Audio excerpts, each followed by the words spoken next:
Hello students, आपका स्वागत है। हम सीख रहे हैं वेक्टर्स। इस चैनल को सब्सक्राइब करने के बाद बेल आइकन दबाना ना भूलें ताकि वीडियोस की जानकारी सबसे पहले आप तक पहुंचे। हमें आप फॉलो कर सकते हैं ट्विटर, फेसबुक और इंस्टाग्राम पे। फॉलो करने के लिए टाइप कीजिए मैथ स्टूडेंट। तो चलते हैं लेक्चर की तरफ। हम शुरू करेंगे क्वेश्चन नंबर 7 से। और क्वेश्चन नंबर 7 शुरू करने से पहले मैं आपको बताना चाहता हूँ, इसके पहले के जितने भी वीडियोस हैं, क्वेश्चन नंबर 1 से लेकर 6 तक और उससे पहले के जो थ्योरम्स है, इन सभी वीडियोस के जो लिंक है आपको इस वीडियो के डिस्क्रिप्शन में मिल जाएंगे। आप उसको गो थ्रू कर सकते हैं और सीख सकते हैं।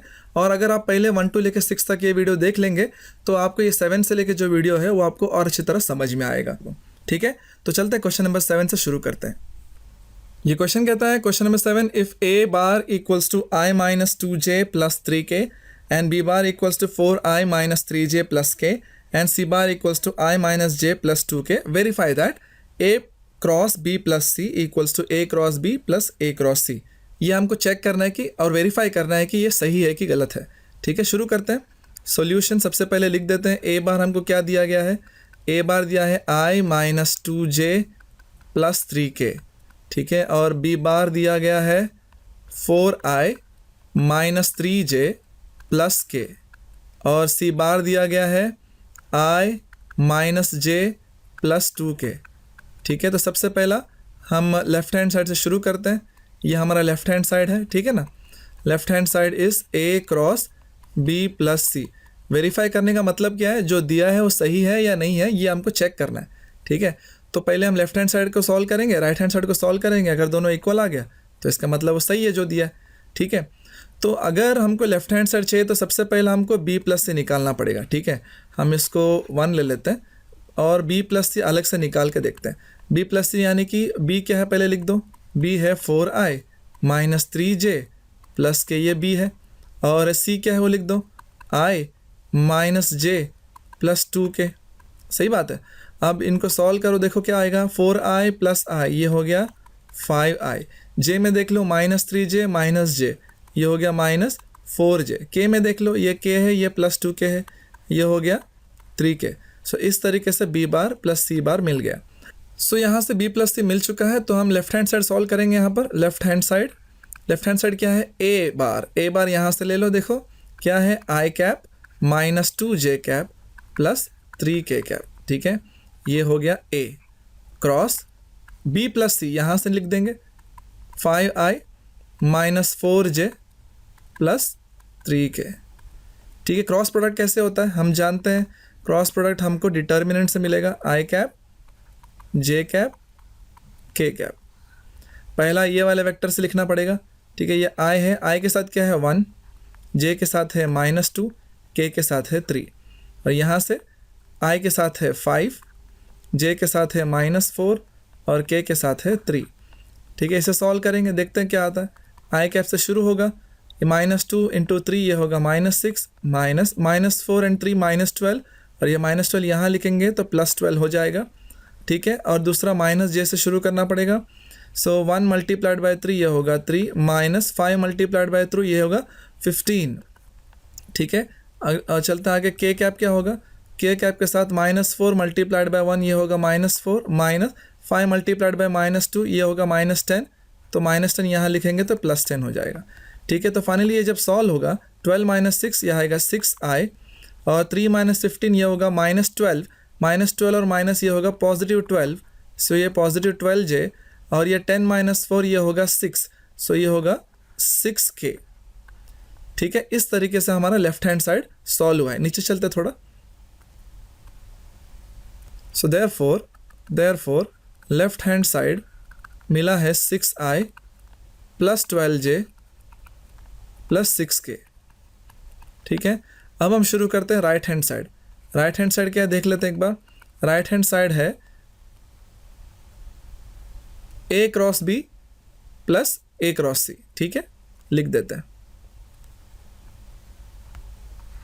a cross b plus a cross c। ठीक है, तो सबसे पहले हम a क्रॉस b निकालेंगे। ठीक है, a क्रॉस b कैसे आएगा? a और b का क्रॉस प्रोडक्ट हम जानते हैं, डिटर्मिनेंट से मिलेगा i j और k। पहला a के i j k के वैल्यूज़, a का वैल्यूज़ क्या है? i के साथ है 1, j के साथ है -2, k के साथ है 3। सो ये हो गया A। और B क्या है 4, I के साथ 4 और J के साथ -3, K के साथ 1। ठीक है, तो इसे सॉल्व करेंगे, शुरू करेंगे I से। ठीक है, तो क्या होगा -2 1, ये होगा -2 -3 मल्टीप्लाइड बाई 3 -9, ये होगा -9, यहाँ लिखेंगे तो +9। ठीक है, माइनस J से शुरू करेंगे, 1 1 सर 1, -4 3 सर 12। ठीक है, प्लस K कैप के लिए क्या होगा -3 इंटू 1, ये होगा -3, -4 मल्टीप्लाइड बाई 2, ये होगा -8। तो यहाँ पर लिखेंगे तो ये +8 हो जाएगा। ठीक है, नीचे चलते हैं। तो इससे हमको देयरफॉर A क्रॉस B क्या मिलेगा, A क्रॉस B हो जाएगा 9 - 2, ये होगा 7 7i, 1 - 12 ये होगा -11 और ये -j से होगा +11j। ठीक है, -3 + 8 ये होगा 5, सो ये होगा 5k। सो इस तरीके से A क्रॉस B मिल गया। अब हम निकालेंगे A cross C। A cross C के लिए A और C का कोफिशिएंट्स लिखना पड़ेगा i j k का। A का तो सेम रहेगा राइट, क्या है 1 -2 3। C का देख लेते हैं, i - j + 2k। ठीक है, i - j + 2k। So i का 1, j का -1, 2k का 2। करेक्ट, इस तरीके से लिखना पड़ेगा 1 - 1 2। एक बार और चेक कर लो, 1 - 1 2, यस दैट्स राइट। अब इसे सॉल्व करेंगे।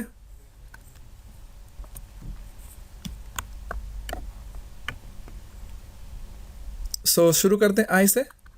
तो क्या होगा -2 2 सर, ये होगा -4 -1 मल्टीप्लाइड बाई 3 -3 होगा, तो ये +3 हो जाएगा, है ना। अब लेते हैं -j। ठीक है, 1 मल्टीप्लाइड बाई 2 ये 2 होगा, -1 मल्टीप्लाइड बाई 3 ये 3 होगा। ठीक है, लेते हैं k, ये क्या होगा 1 मल्टीप्लाइड बाई -1, ये होगा -1 और ये होगा 1 मल्टीप्लाइड बाई -2, ये -2 होगा, लेकिन इधर पहले से माइनस होगा तो ये प्लस हो जाएगा। ठीक है, तो फाइनली क्या होगा ये 4 - 3, ये कितना होगा -1, सो -1 इंटू i -i, 2 - 3 ये होगा -1 और माइनस ये होगा प्लस, सो +j, ये होगा -1 + 2 1, सो 1k। ठीक है, तो इस तरीके से A क्रॉस C भी मिल गया। अब हमें क्या करना है, यहाँ लिख देता हूँ मैं, ये A क्रॉस C है। तो अब यहाँ से A क्रॉस B और A क्रॉस C हमको राइट हैंड साइड में पुट करना होगा। ठीक है ना। सो देयरफॉर यहाँ इसको नंबरिंग दे देते हैं, इसको 2 ले लेते हैं, इसको 3 ले लेते हैं।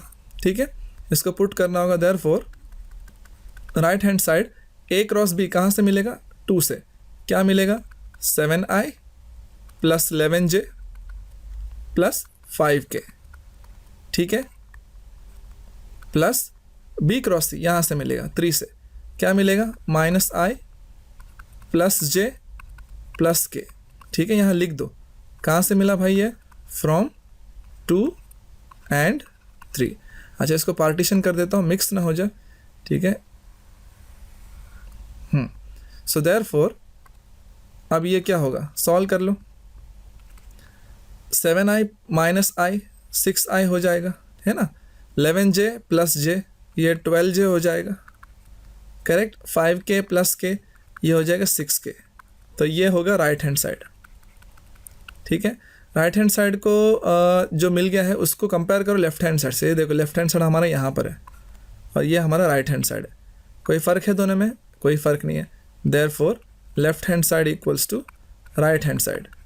अब जब दोनों इक्वल मिल गया तो वेरीफाई हो गया, लिखना पड़ेगा हैंस वेरीफाइड, यानी कि जो आपने बताया है वो सही बताया है। ठीक है, उसमें कोई प्रॉब्लम नहीं है। तो इस तरीके से आपको सॉल्व करना है। तो ये हो गया आपका क्वेश्चन नंबर 7। आगे बढ़ते हैं। सो क्वेश्चन नंबर 8 में जाने से पहले कुछ कॉन्सेप्ट्स है जो हमको पता होने चाहिए। ठीक है, तो सबसे पहला मैं यहाँ पर लिख देता हूँ एरिया ऑफ ट्रायंगल। ठीक है, वेक्टर मेथड में एरिया ऑफ ट्रायंगल कैसे निकालते हैं ये हमको सीखना पड़ेगा। ठीक है, फाइन। तो सबसे पहले मैं यहाँ पर एक डायग्राम बना देता हूँ। ठीक है, सपोज ये हमारा ट्रायंगल है और इसका नाम है ABC और सपोज डायरेक्शंस कुछ इस तरीके से है। ठीक है, हमको ये ध्यान देना है कि इन तीनों साइड्स में से कोई भी दो वेक्टर्स हमको पता होना चाहिए साइड्स के, लेकिन वो को टर्मिनल या फिर को इनिशियल होना चाहिए। अब इसका क्या मतलब है, यानी कि या तो वो एक पॉइंट से शुरू होना चाहिए, ठीक है, या तो एक पॉइंट पे ख़त्म होना चाहिए, ठीक है। यानी कि सपोज ये वाला ट्रायंगल है ए बी सी, अब ये देखो ए बी और ए सी है ना, ये कहाँ से शुरू हो रहा है, ए से शुरू हो रहा है। तो हम इस फॉर्मूला को कैसे लिखेंगे, area of triangle A B C, इसको हम ऐसे लिख सकते हैं half into magnitude of A B cross A C, इस तरीके से लिख सकते हैं। तो ध्यान रहे को टर्मिनल या को इनिशियल, अभी इस मामले में ये ए से शुरू हो रहे हैं ना, तो इन दोनों वेक्टर्स को क्या बोलेंगे, को इनिशियल। अब कई बार को टर्मिनल भी हो सकते हैं, जैसे कि ये देखो बी सी और ए सी, ये सी पे जाके ख़त्म हो रहे हैं, तो ऐसे को टर्मिनल बोलेंगे। अब इसको भी हम लिख सकते हैं हाफ क्या होगा, ए सी क्रॉस बी सी, ये भी चलेगा, इससे भी आपको एरिया मिल जाएगा। तो इस चीज़ का ध्यान रहे, आप को टर्मिनल या को इनिशियल कोई भी दो वेक्टर ट्रायंगल के यूज़ कर सकते हैं, आपको एरिया ऑफ ट्रायंगल मिल जाएगा, ठीक है। इसमें आप ये भी बोल सकते हैं कि नहीं मुझे बी के साथ बी को फिक्स करना है, तो आप इसको ऐसे भी निकाल सकते हैं, ठीक है, बी ए बी सी, ठीक है, ये भी चलेगा। इसमें आपको एक डाउट आ सकता है कि ये जो डायरेक्शन है ये ए से लेके बी है, मैंने तो बी से लेके ए लिख दिया। कोई बात नहीं, कोई टेंशन नहीं है, सिर्फ हमको ये ध्यान देना है कि कोई भी दो साइड्स लेना है ट्रायंगल का, उन दोनों साइड्स के वेक्टर्स को आप कंसिडर करना है, क्रॉस प्रोडक्ट निकालना है, उनका मैग्नीट्यूड निकालना है, हाफ से मल्टीप्लाई करना है, बस आपको एरिया ऑफ ट्रायंगल मिल जाएगा, कोई टेंशन नहीं है, ठीक है। सो ये तो हो गया पहला तरीका। अगर मान लो आपको कुछ इस तरीके से दिया है, मान लो आपको ऐसा 3 वर्टाइसेस नहीं दिया है, आपको बोल दिया है कि भाई ट्रायंगल तो है और उनके वेक्टर्स डायरेक्टली दे दिए, ठीक है। मान लो ये है वेक्टर ए बार, ये है वेक्टर बी बार और ये है वेक्टर सी बार, ठीक है। आपको बोला है कि ये वेक्टर्स है, आपको एरिया निकालना है। कोई बात नहीं, कोई भी दो ले लो, ठीक है। सपोज इसका नाम पी क्यू आर है, ठीक है, पी क्यू आर है। सो आप area of triangle P Q R निकाल लो। कैसे होगा, आपको सिर्फ मल्टीप्लाई करना है हाफ से, किसको मल्टीप्लाई करना है, कोई भी दो वेक्टर ले लो, ए बी ले लो या ए सी ले लो या बी सी ले लो, जो भी ले लो, आप क्रॉस प्रोडक्ट कर दो, उसका मैग्नीट्यूड ले लो, हाफ से मल्टीप्लाई कर दो। बस आपको ये ध्यान देना है कि कोई भी दो साइड आपको लेना है और आपको क्रॉस प्रोडक्ट करना है और उसका मैग्नीट्यूड लेना है और हाफ से मल्टीप्लाई करना है, ठीक है। आपको मिल जाएगा उस एरिया, वो ट्रायंगल का एरिया, ठीक है। ये एरिया ऑफ ट्रायंगल का फॉर्मूला। अब हम देखेंगे एरिया ऑफ पैरेललोग्राम के बारे में। एरिया ऑफ पैरेललोग्राम, ठीक है, फाइन। इसमें क्या है, इसमें आपको अगर कोई पैरेललोग्राम लेना है, सपोज डायग्राम बना लेता हूं मैं,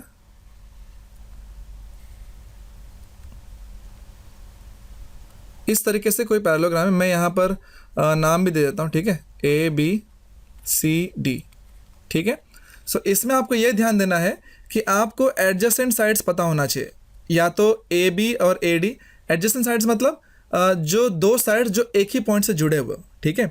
जैसे कि इस मामले में अगर मैं बोलूँ ए बी और ए डी, ये ए से जुड़ा हुआ है ना, ए से कनेक्टेड है, तो इस मामले में एरिया कैसे निकाल सकते हैं, एरिया ऑफ पैरेललोग्राम कैसे निकालेंगे, magnitude of A B cross A D, ठीक है, इस तरीके से आपको निकालना है, फाइन। अब ये कोई भी दो साइड हो सकते हैं, लेकिन वो एडजेसेंट होना ज़रूरी है। जैसे कि यहाँ पर ए बी और ए डी ये जो एक ही पॉइंट से शुरू हुआ है, तो या फिर एक ही पॉइंट से कनेक्टेड है, तो इसको एडजेसेंट साइड्स बोलेंगे। या फिर आपको ये नहीं पसंद है, आपको कुछ ऐसा करना है, बी ए बी सी, ये भी चलेगा, ठीक है, ये भी आपको एरिया ऑफ पैरेललोग्राम दे देगा। या फिर आपको ये नहीं पसंद है, सी बी और सी डी कर दो, ठीक है, ये भी आपको एरिया ऑफ पैरेललोग्राम दे देगा। या फिर आपको डी से करना है, डी को कनेक्टेड रखना है, तो आप डी ए और डी सी कर दो। समझ में? तो कोई भी एक पॉइंट को फिक्स करके आपको जो उसके साथ में जो दो साइड्स निकले हैं उनके वेक्टर से क्रॉस प्रोडक्ट निकालना है और उसका मैग्नीट्यूड निकालना है, बस तुमको उस पैरेललोग्राम का एरिया मिल जाएगा, इतना ही है, ठीक है। और एक तरीका है इसका, ये तो एक तरीका हो गया। दूसरा, अगर मान लो आपको डायगोनल्स पता है, ठीक है, सपोज ये डायगोनल है आपका ए सी, ठीक है, और मान लो ये डायगोनल आपको पता है बी डी, ठीक है।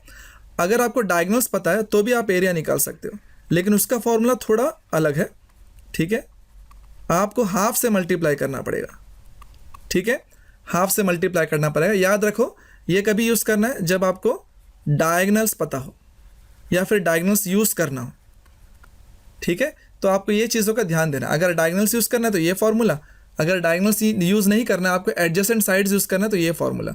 मैं यहाँ लिख देता हूँ, ये किस लिए अप्लाई करना है, ये आपको यूज़ करना है जब आपके पास एडजेसेंट साइड्स हो या फिर एडजेसेंट साइड्स यूज़ करके, एडजेसेंट साइड्स यूज़ करके ये तरीके से एरिया निकाल सकते हो और डायगनल्स यूज़ करके ये तरीके से आप एरिया निकाल सकते हो, ठीक है, फाइन। अभी चलते हैं हमारे क्वेश्चन की तरफ directly. Question number 8, question number 8 दिया है, find the area of parallelogram whose adjacent sides are the vectors a bar and b bar. ना इसमें आप ध्यान दे सकते हो, आपकी बता दिया है कि एडजेसेंट साइड्स है। एडजेसेंट साइड्स यानी कि वो दोनों एक ही पॉइंट से शुरू हो रहे होंगे या फिर एक ही पॉइंट पे ख़त्म हो रहे होंगे, ठीक है ना। ये मैंने बताया था आपको एडजेसेंट साइड्स पैरेललोग्राम में क्या होता है, ठीक है। शुरू करते हैं सॉल्यूशन, ठीक है। सो इसका एरिया कैसे मिलेगा, area equals two adjacent sides दिया हुआ है, सो a क्रॉस b करना होगा और उसका मैग्नीट्यूड निकालना होगा, वही हमको एरिया दे देगा। सो a क्रॉस b निकाल देते हैं। a क्रॉस b क्या होगा, हमको आता है सॉल्व करना, i cap j cap k cap.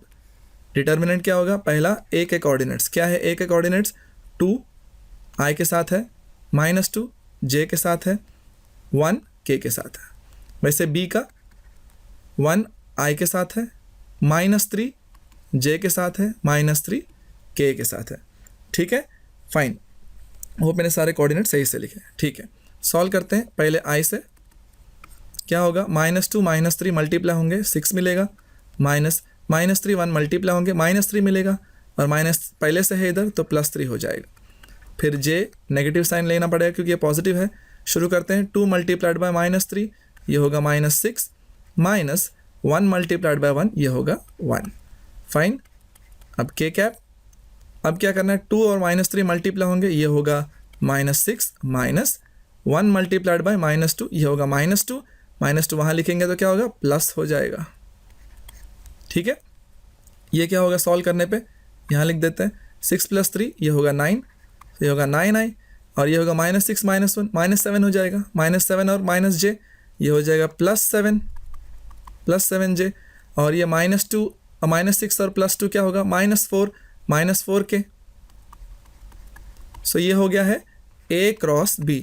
अब इसका मैग्नीट्यूड निकालना है, मैग्नीट्यूड निकालेंगे a क्रॉस b का क्या होगा, स्क्वायर रूट ऑफ, निकाल लो, i के साथ जो है उसका स्क्वायर यानी कि 9 का स्क्वायर, j के साथ क्या है 7 उसका स्क्वायर और k के साथ क्या है -4 उसका स्क्वायर। क्या आ जाएगा देख लो, 9 का स्क्वायर 81, 7 का स्क्वायर 49, ठीक है। ये कितना होगा, 4 का स्क्वायर 16। सो ये टोटल कितना हो गया, थोड़ा नीचे चलते हैं, देख लो टोटल कितना हो रहा है। ये 50 + 30 कितना हो गया, 50 + 80 हो गया 130 और ये 16 146। सो 146 को और सिंप्लीफाई कर सकते क्या, देख लो ये आ गया और सिंप्लीफाई नहीं हो रहा है, इसको ऐसे रहने दो। देयरफॉर एरिया, रिक्वायर्ड एरिया जो पैरेललोग्राम का पूछा है उसको हम √146 रख देंगे ऐसे, स्क्वायर्ड यूनिट्स, करेक्ट ना, आपको यूनिट्स लिखना होगा क्योंकि एरिया है, ठीक है। ये है आपका आंसर। चलते हैं अगले क्वेश्चन में। क्वेश्चन कहता है, show that the vector area of quadrilateral ABCD is half AC cross BD where AC and BD are its diagonals. So सबसे पहले आपको ये दिखा, पहले तो क्वाड्रिलेटरल बताया कि ABCD एक क्वाड्रिलेटरल है, तो मैंने डायग्राम बना दिया आपके हेल्प के लिए। कहते हैं कि आपका वेक्टर एरिया ये है यानी कि half into AC cross BD है, यानी कि डायरेक्शन हम उसके हिसाब से बना लेंगे, ठीक है। ये AC और BD, ठीक है, डायरेक्शन जो दिया है उसके हिसाब से हमने बना लिया। अब क्या कहते हैं कि AC और BD डायगोनल है, ऑब्वियसली हमको ये प्रूव करना है, ठीक है, हमको शो करना है, ठीक है। तो हमको जब एरिया ऑफ क्वाड्रिलेटरल चाहिए, हम एक काम करते हैं, इसको हम 2 भाग में ध्यान देंगे, ठीक है। एक तो ये वाला पार्ट, ठीक है, मान लो ये एक ऑब्वियसली ट्रायंगल है, ठीक है, और दूसरा ये भी एक ट्रायंगल है, ठीक है। तो हम ऐसे 2 अलग अलग तरीके से ट्रायंगल को एरिया निकालेंगे और दोनों को ऐड करेंगे, ठीक है, समझ में आया, फाइन। सो सॉल्यूशन शुरू करते हैं। So area of quadrilateral ABCD को हम कैसे सॉल्व करने वाले हैं, area of triangle ABC plus area of triangle ACD। ठीक है, इस तरीके से हम सॉल्व करने वाले हैं। तो जब हम ABC बोल रहे हैं तो इसका डायरेक्शन हम कुछ इस तरीके से ले लेंगे, A से B, तो ऑब्वियसली B से C होगा ट्रायंगल के हिसाब से, ठीक है ना, ट्रायंगल लॉ के हिसाब से। और ये ACD कंजस्टेड नहीं बनाते हुए ऐसे कुछ दिखा देता हूँ, ठीक है। ये डायरेक्शन ये होगा और ये डायरेक्शन ऐसे होगा, ठीक है। सो इस तरीके से जो है हमारे डायरेक्शंस होंगे, फाइन। और ये भी जो है इस तरीके से होगा, right, BC CD BD, correct, fine. और हम जानते हैं, यहाँ पर लिख देता हूँ मैं formula, area of triangle ABC क्या होता है, यानी कि कोई भी ट्रायंगल है तो मैं जो हमने फॉर्मूला देखा वो क्या था, वो एरिया था, वेक्टर एरिया नहीं था। ध्यान दो, वेक्टर एरिया अलग होता है। जो हमने देखा वो इस तरीके से होगा, हमने ऐसा मान लिए थे, राइट, कि AB और AC जो है वेक्टर्स होंगे, क्रॉस प्रोडक्ट निकालेंगे, उसका मैग्नीट्यूड निकालेंगे और हाफ से मल्टीप्लाई कर देंगे तो उससे हमको एरिया मिल जाएगा, ठीक है ना। ये जो है स्केलर एरिया बोलेंगे, यानी कि इसका जो आंसर है ये कांस्टेंट मिलेगा, ठीक है। लेकिन ये जो है वेक्टर एरिया है। वेक्टर एरिया क्या होता है, वेक्टर एरिया में आप मैग्नीट्यूड नहीं निकालते हो, आप सिर्फ क्रॉस प्रोडक्ट निकालते हो, ठीक है, आप सिर्फ क्रॉस प्रोडक्ट निकालते हो, ठीक है, मैग्नीट्यूड नहीं निकालते हो। तो यहाँ पर आपको जो दिया है वो वेक्टर एरिया दिया हुआ है, ठीक है, फाइन। तो इस चीज़ का फ़र्क आप समझ जाओ, इसलिए मैंने आपको यहाँ पर रेड में बता दिया, ठीक है, fine. Area of triangle ABC, यानी कि ये वाला ट्रायंगल देखो, ठीक है, इसमें हम जानते हैं एरिया ऑफ ट्रायंगल ABC, तो मैं AB और AC ले लेता हूँ, ठीक है ना, AB और AC को इनिशियल वेक्टर्स, ठीक है।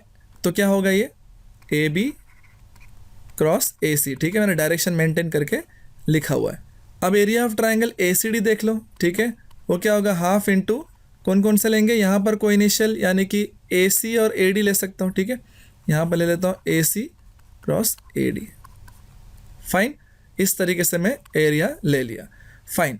अब ये देखो, इसको मैं एक काम कर सकता हूँ, मुझे इसका जगह चेंज करना है, ठीक है। क्रॉस प्रोडक्ट में जगह चेंज करते ही क्या हो जाता है, जगह चेंज करते ही आपको नेगेटिव साइन लेना पड़ता है, ठीक है। इस तरीके से क्या हुआ, मैंने AC और AB का जगह चेंज किया, ठीक है। क्यों चेंज किया बताता हूँ अभी। मुझे AC पहला चाहिए था, देखो इधर भी AC पहला, इधर भी AC पहला आ गया, क्योंकि आंसर में AC मुझे पहला चाहिए, ठीक है, इसलिए मैंने AC को पहले ले लिया, ठीक है। तो अब हाफ और AC कॉमन ले लो, दोनों के पास है, तो क्या क्या बचेगा देख लो, ये बचेगा माइनस अंदर ही रह गया AB, और प्लस यहाँ से क्या बच गया, हाफ और AC चला गया, AD बच गया, ठीक है, यहाँ लिख देते हैं AD, ठीक है। अब ये देख लो, हाफ AC, अब ये माइनस AB है, इसको BA लिख सकते हैं, ठीक है, ये आपको पता होना चाहिए, मैं यहाँ लिख देता हूँ, ठीक है। AB बार को हम माइनस BA बार ऐसे भी लिख सकते हैं, ठीक है, क्योंकि डायरेक्शन चेंज कर रहे हैं ना, माइनस AB यानी कि AB का उल्टा डायरेक्शन में जाना है। अब AB तो ऐसे जा रहा है, तो उल्टा जाएंगे तो क्या होगा, BA, वही लिख दिया मैंने, ठीक है। आपको ये समझना पड़ेगा, वेक्टर के फॉर्म में है, फाइन। यहाँ पर AD जैसा था मैंने वैसे ही लिख दिया। अब BA और AD क्या होगा, BD होगा, ठीक है ना। आप यहाँ पर भी देख सकते हो, एक आप देख सकते हो BA प्लस AD क्या होना चाहिए, ये BD होना चाहिए, ठीक है। नीचे चलते थोड़ा, ये क्या होगा, अच्छा एक और चीज़ ना, ये क्रॉस यहाँ लिखना ज़रूरी है, ठीक है, क्योंकि ये क्रॉस प्रोडक्ट है, ठीक है, वरना कुछ इसका मतलब नहीं बनेगा, ठीक है, रॉन्ग हो जाएगा। सो AC क्रॉस, अब ये BA प्लस AD क्या हो गया, BD हो गया, ठीक है।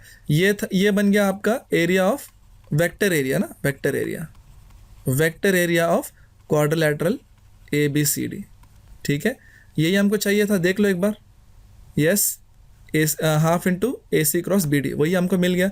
यहाँ पर भी लिख देता हूँ, ये वेक्टर एरिया है, ठीक है, वेक्टर एरिया, कंफ्यूज नहीं होना वेक्टर एरिया में और स्केलर एरिया में, ठीक है। सो ये है आपका आंसर। अब चलते हैं क्वेश्चन नंबर 10 पे। क्वेश्चन नंबर 10 कहता है, find the area of parallelogram whose diagonals are determined by the vectors A bar equals to 3i minus J minus 2k and B bar is equal to this.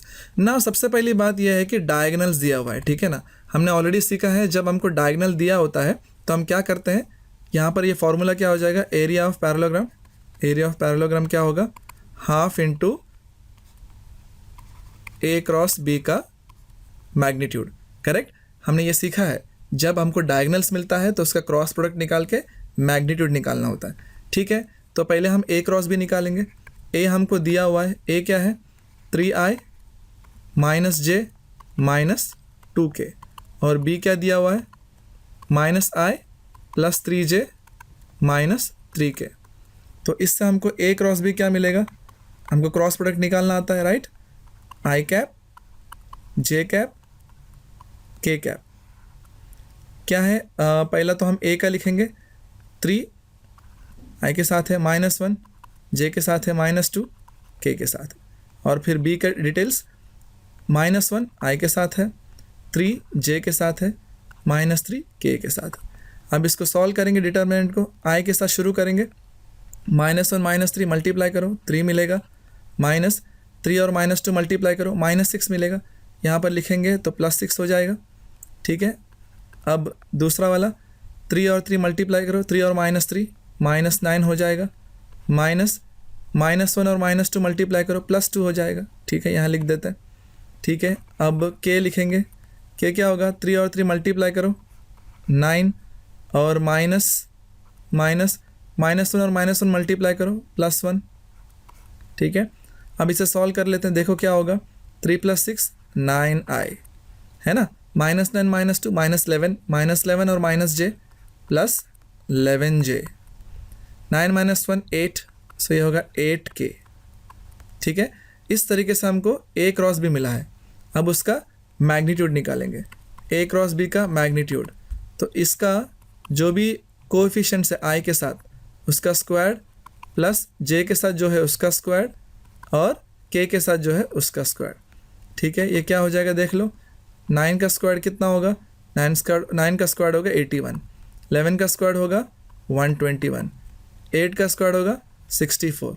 इनको add कर दो, देख लो कितना होगा, 81 121 और 64 कितना होगा टोटल, 6 10 16 266। तो इसका कोई स्क्वायर रूट तो डायरेक्टली अवेलेबल नहीं है। तो हमको ये जो वैल्यू मिला है ये magnitude of A cross B मिला है, यहाँ लिख देता हूँ मैं, magnitude of A cross B. हमको एरिया ऑफ पैरेललोग्राम चाहिए, उसके लिए हमको हाफ से मल्टीप्लाई करना है। लुक एट दिस फार्मूला, ये फार्मूला के हिसाब से। ठीक है, तो हाफ से मल्टीप्लाई कर देते हैं, देयरफॉर एरिया ऑफ पैरेललोग्राम क्या होगा, half multiplied by root of 266। ये रूट ऑफ 266 तो आगे सॉल्व होगा नहीं, तो सिंप्लीफाई होगा नहीं, इसको हम ऐसे ही रख सकते हैं। ठीक है, इसको रहने दो ऐसे ही, स्क्वायर यूनिट्स। ठीक है, वैसे आपके टेक्स्ट बुक में कोई अलग ही आंसर दिया हुआ है। ठीक है, उसको इग्नोर कीजिए, ये आपका सही आंसर है। ठीक है, ये यहाँ पर ख़त्म हो आपका क्वेश्चन नंबर 10। चलते क्वेश्चन नंबर 11 पे। क्वेश्चन नंबर 11 दिया है, if A B C and D are 4 distinct vectors such that a cross b equals to c cross d and a cross c equals to b cross d, prove that a minus d, okay, it's in brackets, a minus d is parallel to b minus c। तो ये हमको prove करना है। ठीक है, a minus d is parallel to b minus c। अच्छा, आगे बढ़ने से पहले मैं आपको कुछ रिजल्ट्स बता देता हूँ। ठीक है, जब कोई वेक्टर्स, सपोज वेक्टर a और b, हमको ये प्रूव करना है कि ये पैरेलल है, हम एक काम कर सकते हैं, उनका क्रॉस प्रोडक्ट निकाल सकते हैं। ठीक है, जब क्रॉस प्रोडक्ट उनका 0 आता है ना, तो हम ये कह सकते हैं कि a bar is parallel to b bar. तो इस चीज़ का हम ध्यान देंगे, तो इसका इस्तेमाल हम यहाँ पर करने वाले हैं। अब जब हमको ये प्रूव करना है कि ये वाला वेक्टर, एक्चुअली ये सॉल्व करने का वेक्टर ही आएगा, और ये वाला वेक्टर दोनों पैरेलल है, तो हमको एक्चुअली क्या प्रूव करना है, to prove a minus D cross, ये d है। ठीक है, a minus D cross b minus C, अगर ये 0 आ गया तो इसका मतलब वो दोनों पैरेलल है, ख़त्म हो गया बात, है ना। तो शुरू करते हैं। ठीक है, लेफ्ट हैंड साइड से solution, consider a minus D, इसका क्रॉस प्रोडक्ट निकालेंगे b माइनस सी से। ठीक है, हम चेक करेंगे 0 आ रहा है, अगर 0 आ गया तो ये पैरेलल है। ठीक है, फिर सॉल्व कर लेते हैं। उसके पहले हमको कुछ चीज़ें दिया भी है, वो भी लिख लेते हैं हम यहाँ पर। ठीक है, यहाँ पर लिख देता हूँ मैं, क्या दिया हुआ है, a cross B is equals to C cross D, और क्या दिया हुआ है A cross C is equals to B cross D। ठीक है, इसको मैं 1 लेके रखता हूँ। ठीक है, कभी काम आएगा तो हम यूज़ कर लेंगे फ्रॉम 1 लिख के। फाइन, देन इसको सॉल्व करते हैं। ठीक है, क्रॉस प्रोडक्ट है, A पहला A से स्टार्ट करेंगे। A जो है पूरा ब्रैकेट से मल्टीप्लाई होगा, पहला A और B मल्टीप्लाई होंगे तो ये A क्रॉस B होगा। ठीक है, मल्टीप्लिकेशन हमको क्रॉस में लिखना है। ठीक है ना, माइनस ये क्या होगा A क्रॉस C, A से हो गया, अभी D से। ठीक है, माइनस ये क्या होगा D क्रॉस B। ठीक है, ठीक है, B से हो गया, अभी C से माइनस माइनस ये प्लस हो जाएगा। ठीक है, ये क्या होगा D क्रॉस C। सो इस तरीके से हमको ये एक्सपांड होता हुआ दिखाई दिया। आगे बढ़ते हैं। फाइन, अब ये A क्रॉस B रहने दो ऐसे ही। ठीक है ना, माइनस, अच्छा अब ये A क्रॉस C देखो, ये A क्रॉस C यहाँ पर है, देखो यहाँ पर इक्वल टू क्या हो रहा है B क्रॉस D हो रहा है ना। ठीक है, यहाँ लिख देता हूँ मैं। ठीक है, B क्रॉस D। ठीक है, साथ में क्या है माइनस D क्रॉस B है। ठीक है, अब ये D क्रॉस C देखो, इसको मैं पोजीशन अगर चेंज करूँ तो माइनस हो जाएगा। ठीक है, ये भी रूल हम जानते हैं। ठीक है, ये भी मैं एक बार याद दिला देता हूँ। क्या था, हम ये जानते हैं कि A क्रॉस B है, अगर हम जगह चेंज करेंगे यानी कि उनको पोजीशन चेंज करेंगे तो वो B क्रॉस माइनस के साथ हो जाता है ना, माइनस B क्रॉस है। तो वही मैंने किया, D क्रॉस C है, मुझे C क्रॉस D लिखना था तो मैंने माइनस डाल के लिख दिया, है ना। फाइन, अब देखो A क्रॉस B माइनस, अब यहाँ पर जो B क्रॉस D है, अगर मुझे इसका जगह चेंज करना है दोबारा यही वाला रूल, तो मुझे क्या करना पड़ेगा, माइनस लेना पड़ेगा। अब ये माइनस जब बाहर आ जाएगा तो ये प्लस हो जाएगा, अब ये हो जाएगा D क्रॉस B। सही बात है, माइनस बाहर ले लिया, पोजीशन चेंज कर दिया। क्यों किया ऐसा, इसलिए किया कि ये देखो ये दोनों कैंसिल हो गए, दोनों सेम है ना। अब यहाँ देखो C क्रॉस D, ये C क्रॉस D क्या है एग्जैक्टली, यहाँ देख लो C cross D A cross B है ना, लिख देते हैं वहाँ पर A क्रॉस B। कहाँ से मिला, फ्रॉम 1 है ना, फ्रॉम 1।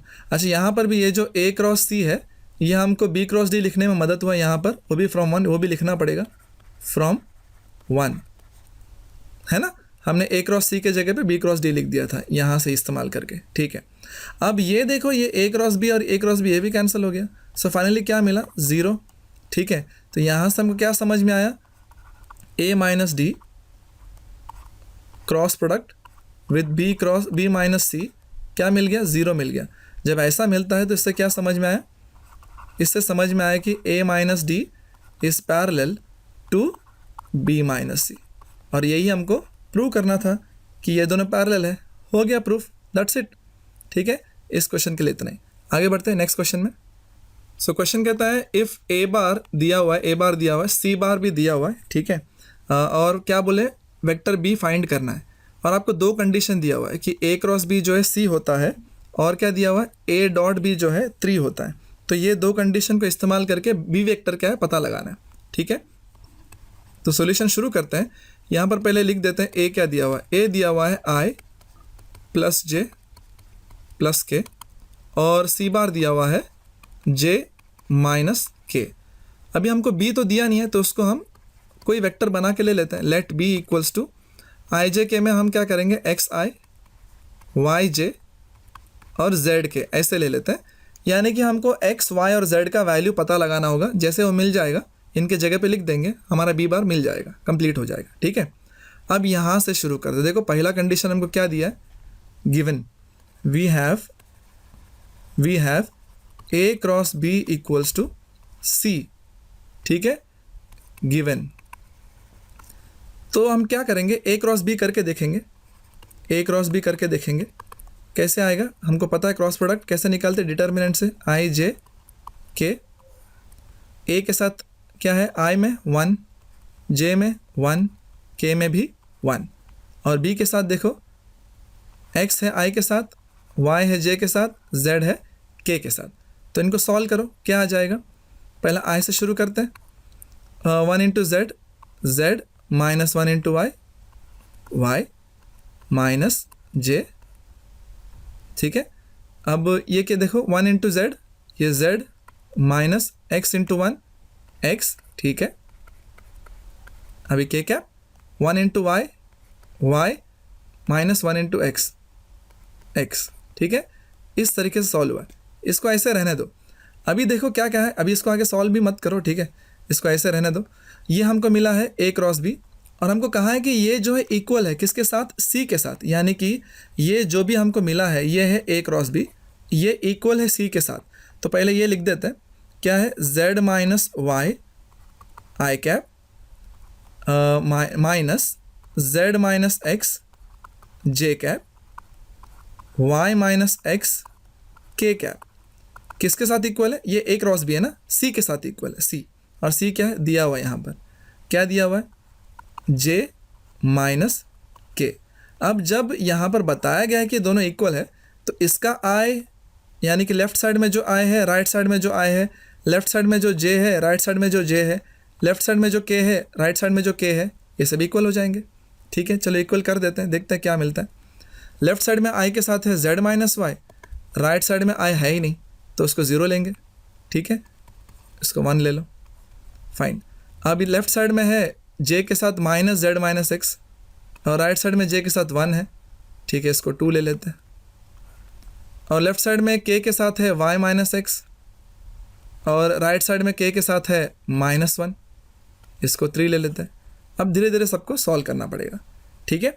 अब जब यहाँ पर देखते हैं कैसे सॉल्व होगा, यहाँ से देखो हमको क्या मिल रहा है, हमको मिल रहा है z और y दोनों सेम है, ऐसा मिला है, ठीक है, z और y दोनों सेम है, ऐसा मिला है। तो इसको हम एक काम करते हैं, 2 में पुट कर देते हैं, पुट इन 2। तो देखो क्या होगा, z के जगह पे y लिख देंगे, तो ये क्या, ब्रैकेट भी ओपन कर दो, ये माइनस z के जगह पे y, और ये minus minus plus x equals to 1। तो इसमें से हमको क्या मिला है, इसमें से देख लो x का वैल्यू क्या मिल गया, x का वैल्यू मिला है 1 प्लस y, ठीक है। इस तरीके से हमको यहाँ से मिल गया। फिर हम यहाँ पर देख सकते हैं हमको 2 चीज़ें मिल गए हैं। हमको पता चला है कि y और z वो दोनों इक्वल है, और हमको x और y का भी रिलेशन मिला हुआ है, ठीक है। यहाँ तक इसको रखते हैं, इसको हम मे बी इसको हम 4 ले सकते हैं, और इसको 5 ले सकते हैं, ठीक है। 4 और 5 को याद रखो। अब दूसरा एक और कंडीशन था हमारे पास, देख लो, ये देखो यहाँ पर क्या बोला है, a dot B equals to 3 है, ठीक है। a क्या है हमारा, हमको पता है a है i प्लस जे प्लस के, करेक्ट। और b क्या लिया था हमने, एक्स आई वाई जे और z के। तो इनका डॉट प्रोडक्ट क्या होगा, a डॉट b। कैसे करते हैं, i वाले मल्टीप्लाई हो जाते हैं, इसके साथ 1 है, इसके साथ x है, सो 1 इंटू एक्स, ये x होगा। और j वाले मल्टीप्लाई करो, इसके साथ 1 है, इसके साथ y है, 1 इंटू y, y होगा। और ये जो k है उसका मल्टीप्लाई कर दो, k यहाँ पर 1 है, यहाँ पर z है, तो ये z हो जाएगा। अब यहाँ पर देखो a डॉट b हमारे पास ऑलरेडी वैल्यू है, कितना है देख लो, क्या था, 3 था ना, राइट, यहाँ पर दिया हुआ a डॉट b 3 है, तो वो पुट कर देंगे वहाँ पर। तो क्या हो जाएगा, ये 3 equals to X plus Y plus Z.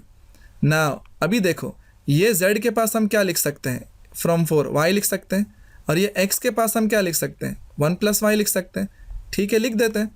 तो यहाँ से देखो क्या मिलेगा, 3 इक्वल्स टू एक्स के जगह में ये लिखने वाला हूँ 1 प्लस वाई, ठीक है। y को रहने दो, z के जगह पे मैं y लिखने वाला हूँ। कहाँ से आ गया, फ्रॉम 4 एंड 5, ठीक है। तो अभी देखो क्या हो गया, 3 यहाँ पर वैसे ही है, अब ये ओपन कर लो, 1 plus Y plus Y plus Y, तो ये हो गया 3y, ठीक है। यहाँ से देख लो 3y क्या मिल गया, 1 सब्ट्रैक्ट कर लो, सो 3 माइनस 1, सो इसमें से 3y क्या मिलेगा, 3y मिल गया 2, सो इसमें से क्या पता चला, y का वैल्यू है 2/3, सो यहाँ पर y हमको पता चला है कि y जो है वो 2/3 है। अब जब y 2/3 है, हमको तो पता है z और y दोनों सेम है ना, फ्रॉम 4, तो यहाँ से क्या मिलेगा, पुटिंग इन 4 वी गेट, क्या मिल जाएगा, z भी हमको 2/3 मिल जाएगा, क्योंकि y और z दोनों सेम है, ठीक है। z भी मिल गया, है ना, y भी मिल गया। अभी यहाँ पर पुट करेंगे 5 में तो x भी मिलेगा, ठीक है। So put y equals to 2/3 in 5, ठीक है। तो पुट करने का क्या मिला, x तो हमको पता है 1 + y है ना, तो क्या हो जाएगा 1 + 2/3। सो सॉल्व करो, क्या होगा, 3 1s are 3, 3 + 2/5 हो जाएगा, सॉरी 3 हो जाएगा, 3 है ना, फाइन 3। सो ये क्या हो जाएगा 5/3। सो इससे क्या पता चला, x का वैल्यू है 5/3। तो इस तरीके से हमारे पास तीनों वैल्यू आ गए, x, y और z, और ये तीनों कहाँ पुट करना है, b में। तो इसीलिए यहाँ पर लिख देंगे देयरफॉर जो हमको b चाहिए था ना वही है, b क्या है xi, x क्या है 5/3i, ठीक है। yj, y क्या है देख लो यहाँ पर 2/3 है, फाइन 2/3j। z क्या है 2/3k। आप ऐसे भी लिख सकते हो, या फिर आप ये 1/3 कॉमन ले लो बाहर, वो भी चलेगा। ये क्या हो जाएगा 5i 2j + 2k। सो इस तरीके से आप अपना आंसर प्रेजेंट भी कर सकते हो, ठीक है। तो यहाँ पर ख़त्म हो क्वेश्चन नंबर 12, ठीक है। इस वीडियो के लिए इतना ही, अगले वीडियो में इसके आगे से सॉल्व करते हैं क्वेश्चन नंबर 13 से लेकर 18 तक, ठीक है। तब तक के लिए टेक केयर, बाय बाय।